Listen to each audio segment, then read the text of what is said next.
পর্যাপ্ত ঘুম ব্যতীত আপনি মূলত সব কিছু থেকে পিছিয়ে পড়বেন। এজন্য সঠিক সময়ে ঘুমাতে হবে।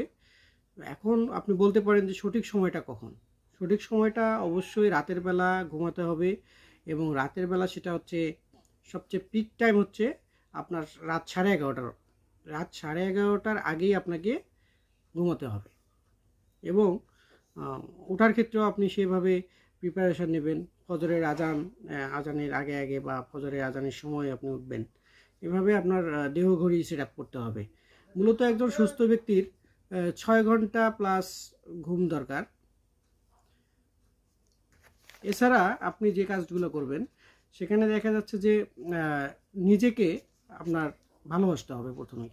আপনি যদি নিজেকে ভালো না বাসেন তাহলে দেখবেন যে আপনি কোনো কিছুই ঠিকমতো ভালোবাসতে পারবেন না। আবার নিজেকে আপনার জানতে হবে, নিজেকে বুঝতে হবে। এছাড়া আপনার বন্ধুবান্ধব বা পরিবার পরিজনের সাথে ভালো সময় কাটাতে হবে, তাদের সাথে আপনার আড্ডা দিতে হবে, গল্প করতে হবে। তাহলে আপনি একজন সুখী ব্যক্তি হিসেবে প্রতিষ্ঠিত হতে পারবেন, এবং আপনার সুখের যে আভাস আমরা পাই সেটা আমরা পাবো। আর সবসময় আমরা দেখছি যে যারা সুখ অন্বেষণ করে তাদের সুখের বাধা হয় মূলত তাদের জেদ। অনেকে আমরা কি করি যে আমি কেন এতে সেকেন্ড হইলাম, আমি কেন প্রথম হইলাম না, এই বিষয়গুলো আমাদের অ্যাভয়েড করতে হবে। আমাদের কিছু বিষয়কে যেতে দিতে হবে। Let it go, let it be free. কিছু জিনিসকে আমাদেরকে মুক্ত করে দিতে হবে, চিন্তামুক্ত করে দিতে হবে। সব বিষয়ে আপনার পারদর্শী প্রথম হতে হবে এরকম কোনো বিষয় না। আপনি কিছু কিছু বিষয়কে ছেড়ে দেন, তাহলে দেখবেন যে আপনার মধ্যে একটা সুখকর পরিস্থিতি তৈরি হবে। আরেকটা বিষয় যেটা কৃতজ্ঞতাবোধ। আপনি যদি কারো কাছ থেকে কোনো উপকার পেয়ে থাকেন, বা আপনি যদি কাউকে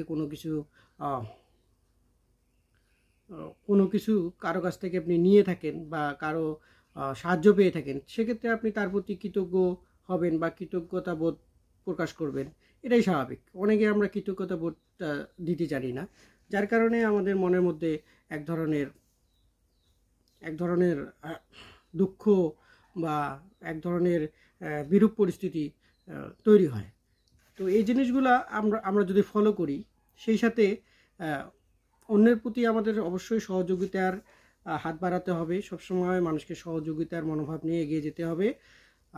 এছাড়াও নিজের উপর আস্থা রাখতে হবে। এই আস্থা ছাড়া বা আত্মবিশ্বাস, আস্থা, এই জিনিসগুলো ছাড়া আপনি কখনোই একজন সুখকর বা সুখী ব্যক্তি হতে পারবেন না। এছাড়া আপনি মেডিটেশন করুন। মেডিটেশন করলে মানুষের চিন্তাশীলতা বৃদ্ধি পায়, মানুষের মনের শান্ততা চলে আসে। মেডিটেশন করুন, দেন আপনার মধ্যে একটা সুন্দর একটা চিন্তার একটা মন তৈরি হবে।